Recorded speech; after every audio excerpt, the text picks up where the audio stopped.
So as we have already said, please go ahead for a revision that these bacteriophages are obligate intracellular parasites because they cannot live outside the host cell. Okay, as you know, these all viruses are such that they cannot withstand anything other than the, because they do not have any other machinery. In order to sustain outside a host cell, there should be some other machinery, जैसा कि nucleus चाहिए, then mitochondria चाहिए, and so many other things are required. These viruses do not have anything, so they are dependent completely on the host cell. Okay, for example, your computer virus, that also cannot withstand. If it is inside a pen drive, it cannot have any function until and unless you put it on a operating system, isn't it? Windows में, Android में, anything में, if you do not let it do something, it cannot able to do something. Exactly the same way, these viruses are intracellular, obligate. This point you must write. Obligate intracellular parasites that multiply inside the bacteria. Okay, by making use of the resources of the, what we call as, the bacteria itself. So these are widely distributed and can be found everywhere, including halophilic saline water. Under the sea also it can be found.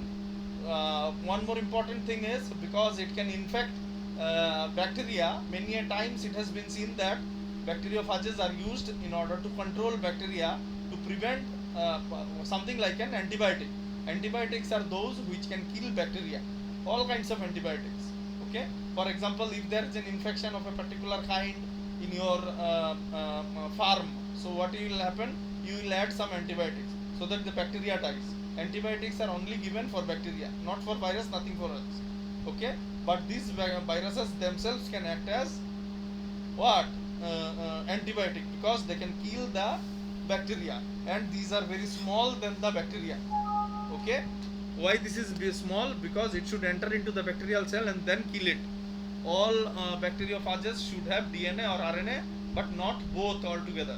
Okay, we have discussed about some differences of DNA and RNA viruses. Okay, now these viruses have a specific format, and they usually kill what we call is bacteria of various kinds. All specific bacteria is having one or other bacteriophage. ठीक है? So here there are 13 different families of viruses, but out of that you just remember these 5: double-stranded DNA non-enveloped viruses, double-stranded DNA enveloped viruses, then single-stranded DNA viruses, single-stranded RNA viruses, and double-stranded RNA viruses. Okay, there are some examples. If you want, you can go through. Now the thing is, many of these bacteriophages contains some modified nucleotides.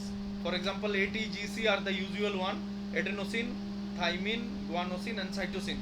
But in some viruses there are some modified nucleotides. And what is the function of these modified nucleotides? Because, just hold on, because these modified nucleotides may help in